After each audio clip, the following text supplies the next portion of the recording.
ها سړي ډاکټر صاحب دا خپل زخمی ده سپلای والی ده ها او دا خو د خوې زخم دی ټاکو جی ډاکټر صاحب شابه راځه خدي دا ډریپ او ډریپ کې جو زه پاسه وای ها ته راځه تا ته څه تکلیف دی ډاکټر صاحب ما ته څه تکلیف نشته تا ته تکلیف نشته دا خو ډېر خطرناک مرض دی چې ته په خپل تکلیف نه پوهېږې ټاکو ټاکو راشه دیم بوزه شابه په ډریپ ډاکټر صاحب خبره وره تا ته زه خبره ته راغلی ما ته چا وایي تا سره پلاټ دی زه ناجوړه نه یم ها ټاکو جی ډاکټر صاحب خدي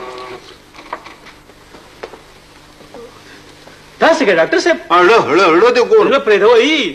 د پلاټ قیمت دې وایه پلاټ به دې موشي خو لومبې د اړه علاج وکړه ټاکو جی ډاکټر راځه خدي شابه ډریپ الله راځه ایرو رې زه جوړ یم ډریپ